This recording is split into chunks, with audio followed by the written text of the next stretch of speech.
Did what we had to do on the road. I thought it was a really, really good second half for us in terms of defensive accountability. Offensively, very, very efficient. Obviously had a few turnovers late, but held the team to 3 threes. Did a much better job on the boards. That will be huge for tomorrow night's game. The Hoosiers do a great job of offensive rebounding, but it's on to Indiana and in another fairly quick turn. But that's the norm in this year's Big Ten with the shortened calendar. So Indiana obviously picked to win the league. They've had a little bit of an up and down year. They do have the best player in the league, as voted on in the preseason. And Trace, he's having a phenomenal year. Anytime you get 24 rebounds in a game is a pretty dominant performance. We all know his athleticism. And then Shafino Hood, freshman, has had maybe as good a year as any freshman, not just in the Big Ten, but in the country. So there's some veterans. Obviously, Miller Kopp has been around the league for a while. Excellent shooter. And so we're going to have to play extremely well. Team that protects the rim extremely well, does a great job blocking shots.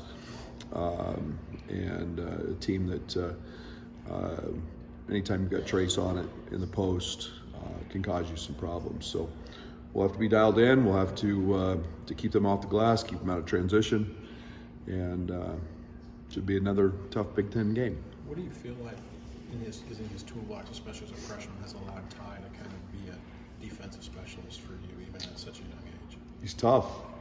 He's gritty. Ty impacted winning maybe as much as any player I saw on the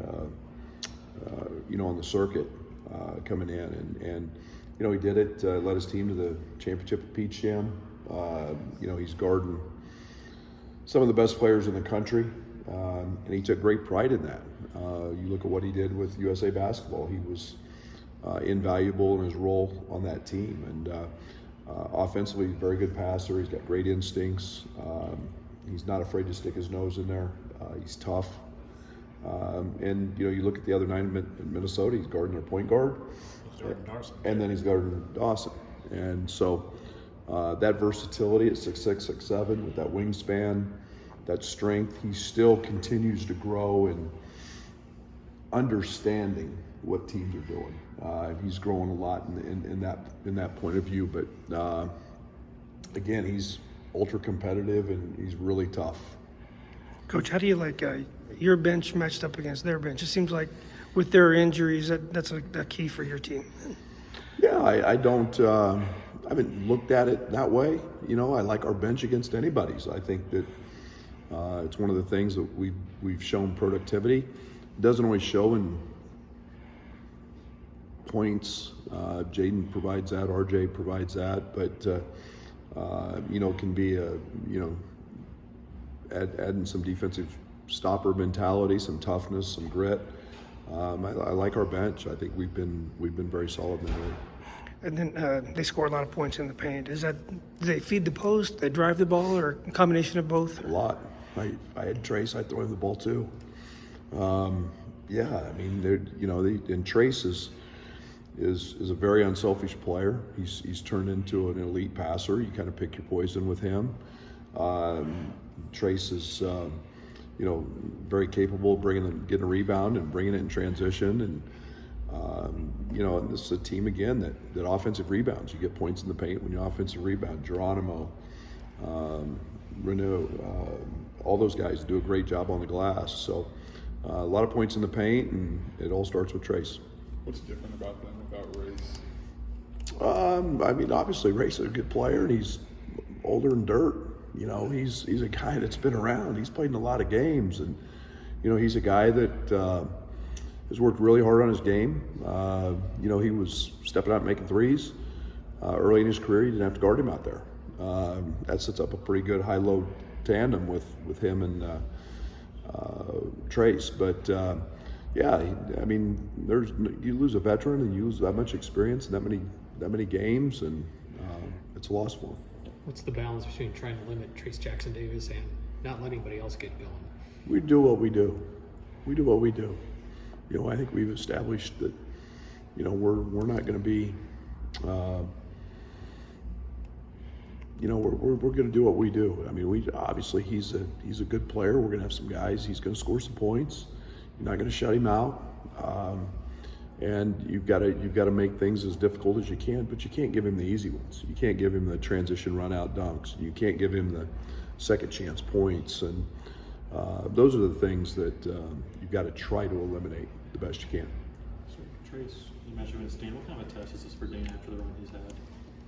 It's every night in this league, not just Trace. I mean, you know, you know, you're talking about 2 nights ago, it was a McDonald's All-American, you know, in Dawson Garcia. You're talking about, you know, the three-headed monster that is Michigan State. You're talking about, you know, Wisconsin's guys. It doesn't matter. It's just the next one up. And this one just happens to be really athletic and a 4-year starter. So it's his athleticism is unique. He's extremely quick twitch. Off the ground, his second jump is maybe as good as anybody in college basketball. So, got to guard him without fouling and make his opportunities tough.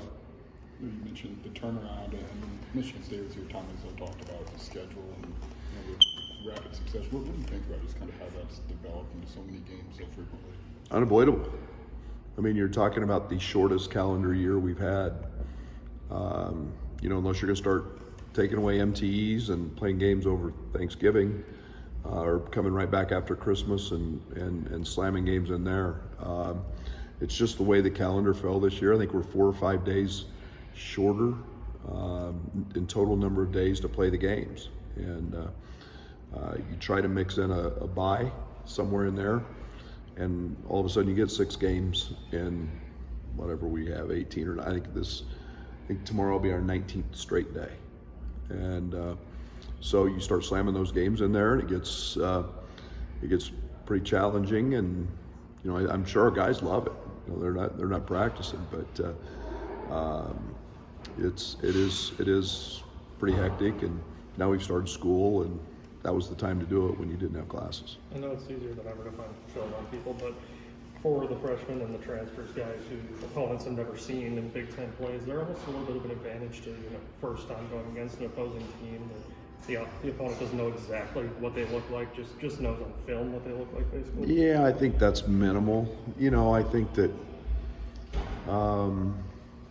you know, we watch so much film with our guys that, you know, I think they feel like that, you know, they all know the guys from the circuit or wherever, but yeah, I don't think that's too big a deal. There's obviously a little comfort and familiarity, but you know, it's probably over exaggerated.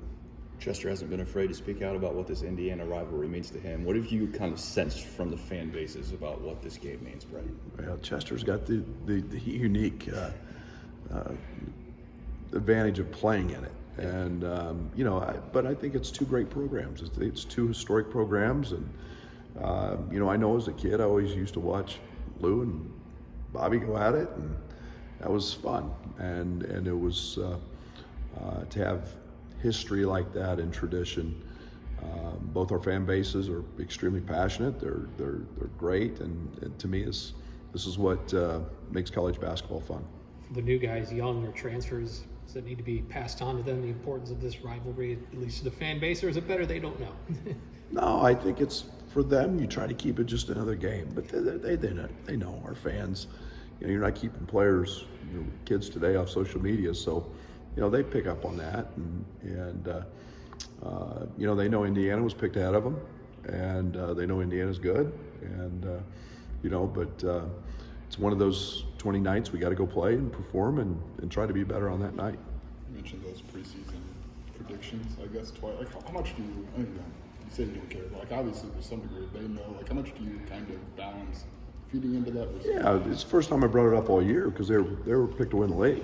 I mean, they're good. I mean, there's a team with 90 I mean, they're one of the oldest teams in the country. They got 90, I don't know what the number was, 90+% of their scoring back, and you know, we've got none. So, you know, or very little. So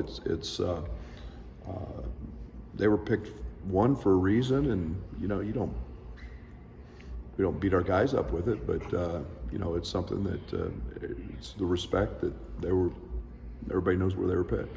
In terms of running and offense, is there still value in the guy that maybe fits that bigger point guard mold? This is a game that's going to change. Yeah, probably. I think it's more about who can pass and who can't, as much as what you can. You don't have to be 6 foot or 7 foot, you know, to have a position or a label put on you. I think it's more about, you know, can you pass? Do you have feel? Can you make the right reads? Can you, you know,